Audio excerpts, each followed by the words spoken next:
Well, all right. Welcome back to As It Should Be. Paul Bertolino here in the world famous As It Should Be studios.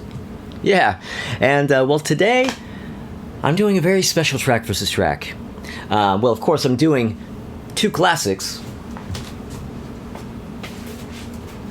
Stone cold fucking classics. Paranoid by Black Sabbath, the second album.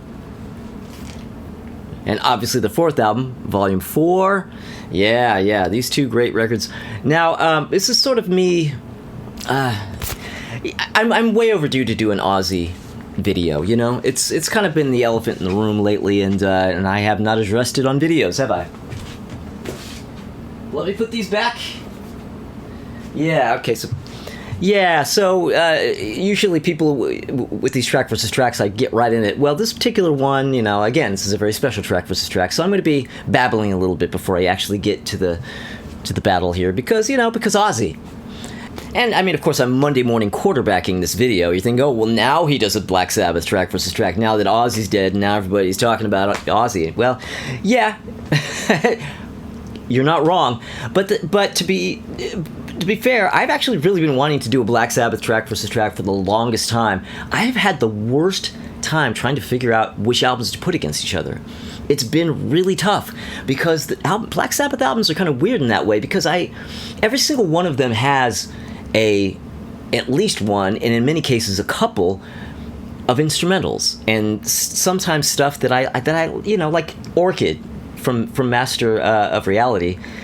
You know, that's not really its own track. I don't feel like that should go up against a song. It just seems pointless. FX. There's no reason for that to go up against a song. What are you gonna do? Put FX up against you know, I don't know, Fairies Wear Boots or something? I mean, come on, really? There's just no point in that. So trying to find Black Sabbath albums that had anywhere near the same number of tracks, excluding instrumentals. It got really complicated. I kept going, oh, well, maybe I'll do these two. And then I'd kind of go over the tracks and be like, well, blah, blah, blah. And I would always find some reason why it just wasn't going to work. Well, what about these? And so I kept putting it off. And, well, now I'm doing it now. now when it's the thing to do, I'm doing it. Well, what are you going to do? But just basically what I want to do before I get into the actual track versus track part of this, which is what makes this a special track versus track. People are used to me getting right into it. Well, today I'm going to give you just a little bit of, I don't know, I guess my history with Black Sabbath and Ozzy. I mean, it's nothing really too deep, too hardcore, but I'm going to give it to you anyway. You know, people who have watched these videos for a long time, and who... especially anybody who listened to the old audio podcast version of As It Should Be, which is, you know, from whence this channel came, really. You've heard me talk about Saul and Caesar. Yeah, my friends Saul and Caesar, they were a little bit older than I was, and they had all the records, and they turned me on to so much stuff. Well, the first time I ever heard Ozzy's name, the first time I ever saw an image of him, the first time I became aware of him in any capacity, really, was in their garage bedroom. Yeah, Saul and Caesar, it was a large family, a lot of kids, and there were only 2 bedrooms for all the kids, for like the 5 or 6 kids or whatever to be stuffed into. Saul and Caesar were the oldest kids, so their dad built a bedroom, like turned the garage of their house into a bedroom for the 2 oldest oldest kids, Saul and Caesar. So when those guys were like in high school, junior high school, they had this really cool garage bedroom, you know, with blacklight posters and the whole thing. And, you know, they're out there in the garage, so they did what, you know, they were smoking pot out there, they were doing everything. But they had all the records, man. They had so much stuff that they turned me on to. And Black Sabbath records, obviously Ozzy, and they had Diary of a Madman right when it was brand new. And the sight of the Diary of a Madman album in their bedroom was the moment I became aware that Ozzy existed. Now, I knew about Black Sabbath, but I didn't know anything really about Black Sabbath. I didn't know who was in Black Sabbath. So, I mean, even when I saw the Diary of a Madman album, I didn't know, oh, this is the guy from Black Sabbath. It was just Ozzy. I thought he was a brand new artist. I'm looking at that album thinking this is the first Ozzy album that there is. I soon learned otherwise because they also had Blizzard of Oz, but... yeah, and I found it's funny, you know, I was 81, I was an 11-year-old kid, so even though Diary of a Madman, there's humor and lightheartedness in that cover. As an 11-year-old, it was kind of scary. I was like, I could kind of detect where there was humor in it, but it was also scary, and the music kind of was too. Kicking and screaming, you get back to hell, he'll show you no mercy. These were like images in my head, like, oh my god, this is deep shit. This is intense. This is scary.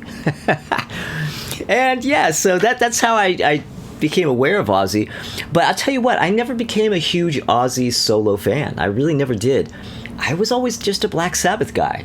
I have all these Black Sabbath albums. I have a Diary in there as well, Diary of a Madman, but I only really got that in recent years. Black Sabbath, I got into them, I got into them in the 80s when I was maybe junior high school, and I love them to this day. I don't know if any of that is even remotely interesting or worth waiting for me to get to the damn track versus track for, but well, that's what you got. All right. Anyway, and all right. Well, let's get started. Let's get started, shall we? Okay. All right. Let's get into it.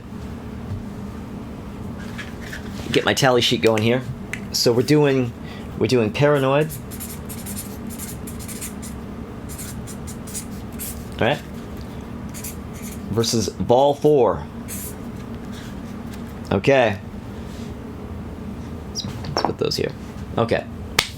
Okay, here we go. Now, as usual, I have ranked the tracks on each album, and that's the order in which I am putting them up against one another. Now, Volume 4 has 10 tracks.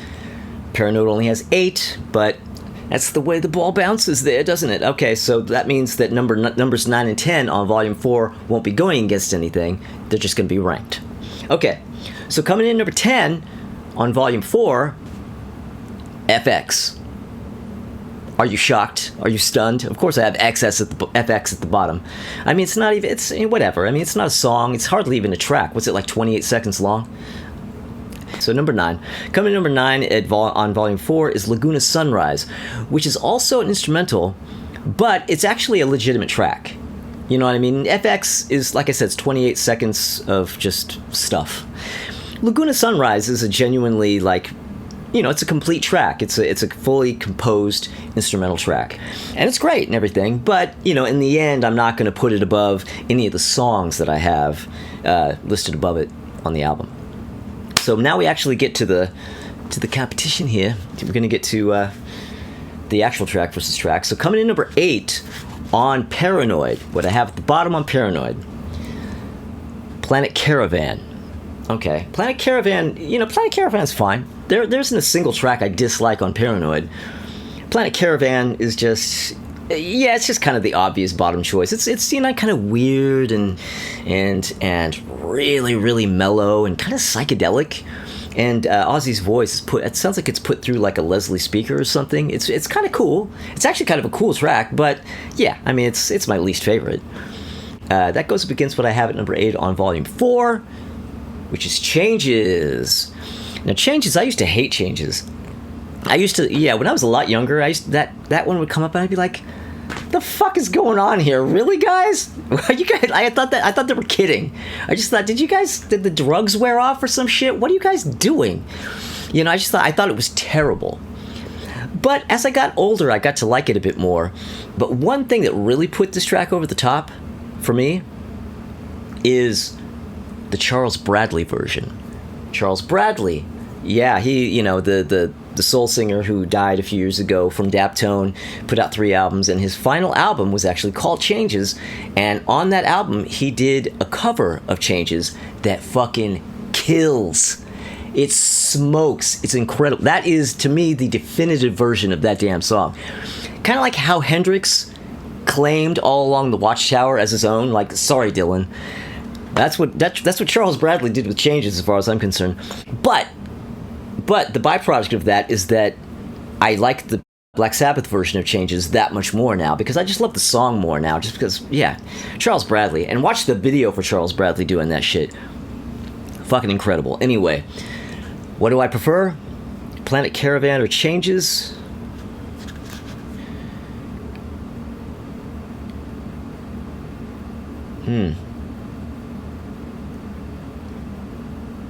I'm going with Changes. Changes. Yeah, I'm gonna give it to Changes. I almost gave it to Planet Caravan because Planet Caravan is kind of a cooler track in a way, but well, it's much cooler. But Changes, I've really just gotten to love that as a song. So yeah, I'm giving it to that. All right. So coming in number 7 on Paranoid, Iron Man. Yeah, Iron Man. Now, Iron Man's great. I'll admit I'm tired of it, and that is why I have it low. And I know it's not the song's fault. Yeah, but when you get tired of things, that affects how you feel about them, right? I don't love the song as much as I used to. I got tired of it. But I'm not going to say the song sucks, because it doesn't.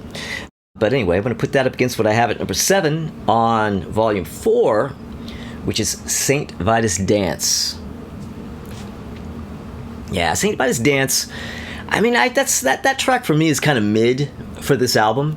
It's good, but I don't think it's like kick-ass, and I don't think it sucks. It's just like, oh yeah, that's a perfectly good track that I wouldn't skip on this album.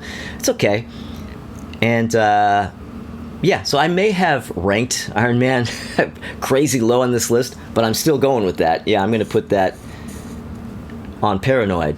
Paranoid, Iron Man gets that. Okay. All right, so coming number 6 on Paranoid, I have Rat Salad, the instrumental from that album. Going against what I have at number 6 on Volume 4, which is Under the Sun, the closing track. Woo! Okay. This is pretty easy, I'll admit. Now, Rat Salad I have ranked, you'll notice I have that, I have that up at number 6. And I usually, quite often I'm going to have instrumentals ranked towards the bottom just because, I don't know, unless they're particularly good, I'm going to put songs over them. I think I may have already said that. But Rat Salad is fucking great. Again, it's not like a 30-second, piece of what the hell, why is this even happening kind of a track. It's actually, it's a full track, and it actually kicks ass. But man, I'm not putting it above Under the Sun. You fucking kidding me? Of course not. Of course not. Yeah. All right. So, Volume 4 is leading by 1 here. Okay, all right. So, coming in number 5 on Paranoid, Fairies Wear Boots. And that goes up against what I have at number 5 on Volume 4. And did I say that right? 5 for Paranoid, now 5 on Volume 4. Cornucopia. Okay. So Fairies Wear Boots against Cornucopia. Oh. That was pretty rough. Damn.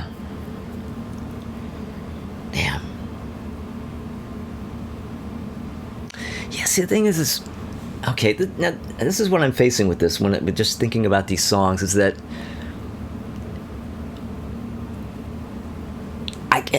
I think I'd like Fairies Wear Boots more as a song. Cornucopia just sounds so much better.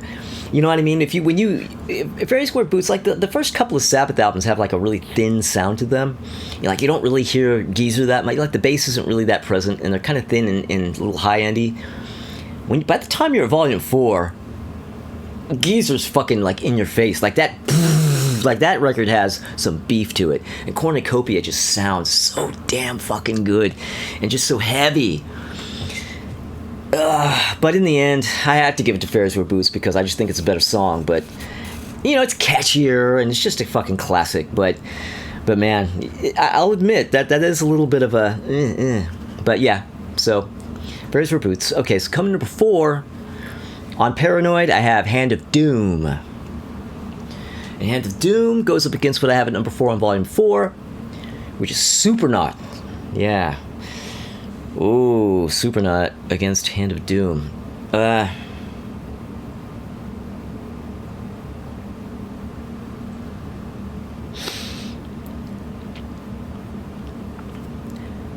It's almost kind of the same thing as the last track, as the last pair up. Supernaut just sounds so... But I like Hand of Doom more. I just like it more. The riff, the melody. Ozzy had the great Ozzy melody on Hand of Doom. In a way, that actually kind of wins this alone. Just that alone wins this, as far as I'm concerned. But yeah, Supernaut's great, of course. But all right. Oh, Paranoid is now in the lead. Okay. All right. So coming in number 3 on Paranoid, Paranoid. Yeah. Yeah, see, so I didn't just put Iron Man down at the bottom. What's a hit? So I'm going to put it down low and try to be cool guy. I mean, Paranoid was definitely a single and is definitely one of the most popular tracks on this album. And I have it up at number 3. It's because it's one of the best songs on the record. And that goes up against what I have at number 3 on Volume 4, which is Tomorrow's Dream. Woo! Oh, man. Oh, man. That is easily one of the best songs on this album. God, yeah, I mean, sorry, Paranoid obviously is fucking amazing and it's a classic, but yeah, I have to go Tomorrow's Dream on that. You kidding me? Yeah. Ooh, yeah. Okay, all right. So number 2. So coming in number 2 on Paranoid, I have Electric Funeral. Yeah, which is the opener on side 2. Now, Electric Funeral, shit, man. I was talking earlier about how when I was really young and first, when I was like 11 or whatever, and I was first getting familiar with Ozzy, and I was hearing those Black Sabbath records and everything in Saul and Caesar's garage bedroom. I remember Electric Funeral was so scary. It's just so frightening. And now you have to remember, this is 81. This is the early 80s. I'm an 11-year-old kid. But nuclear war was like a very real threat. It was something they were scaring us with daily back in those days, back in the 80s. And it was on the news. It was just something that they were always telling you, be afraid of this, this could happen to you. Yeah, and that was a very real day-to-day part of life in the 80s. And so, but Electric Funeral was like way scarier than anything you saw on TV or any of the media shit about it. Like, this was like, whoa, this almost kind of brought it to my imagination to life. Like, oh shit. Yeah, it was a frightening track. Kicks ass. But that goes against what I have at number 2 on Volume 4, which is Wheels of Confusion, the opening track. Oh man. Ugh. Wheels of Confusion sounds like it just cuts in, like the track is already in progress and they cut in. I feel like there was stuff happening before that track starts. Like, where's that stuff? I don't know. I actually don't have the Super Deluxe of Volume 4, so maybe there is a track on that actually has whatever came before that. Because you could definitely hear where, like, that isn't the first note of that. Like, something was happening before that. Like, they're cutting in the middle of something. Great track, though. Okay, so Wheels of Confusion against Electric Funeral. Oh, man. Turns people into clay. Oh, man, when I was 11, that was scary. That was kind of is now, even. But, all right.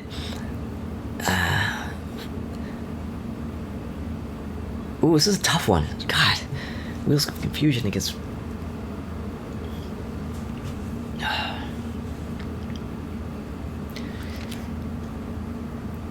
I'm going to go with Wheels of Confusion, though. Oh. I actually kind of have a bit more history with Paranoid. That one runs a little deeper for me because that's one that I had really early on. Volume 4 was one that was always around. I knew people had it, but I didn't dig deeper into this one until later. And of course, like I said, Electric Funeral scaring the shit out of me when I was a kid. But in the end, Wheels of Confusion, I still got to go with that. Okay, all right. So my number ones, what I have at number 1 on Paranoid, you're going to be shocked, you're going to be stunned. War Pigs, the opening track. I mean, that's an obvious choice, kind of a Black Sabbath for Dummies sort of choice. But come on, man, it's War Pigs. It's yeah. I think it's the best song on the record. And that goes against what I have at number 1 on Volume 4. What almost and should have been the title track, Snowblind. Oh shit, man, the opening track on side 2. Yeah, God. Oh God, not to fucking have to choose between these. War Pigs versus Snowblind. Oh. Again, War Pigs just, knew that track and loved that track before I ever heard Snowblind. So again, it runs deeper.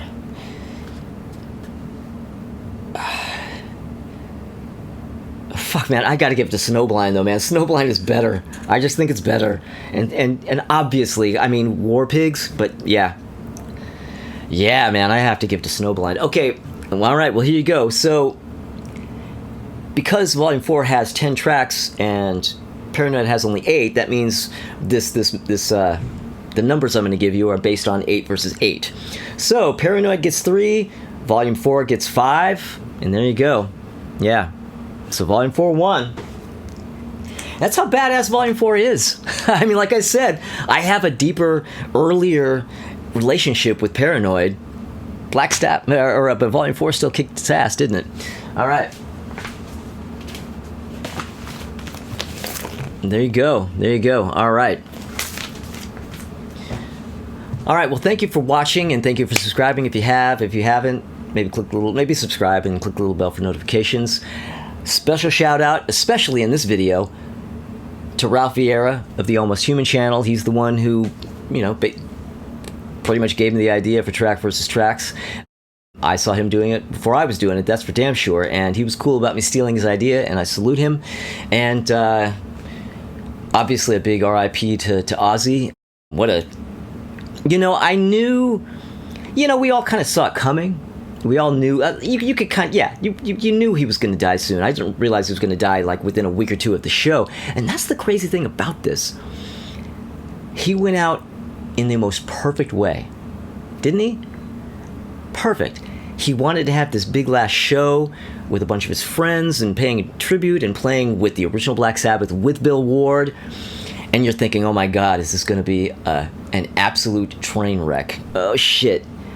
He went out there and he pulled that shit off. Completely pulled it off. Went off without a hitch. It was a triumph.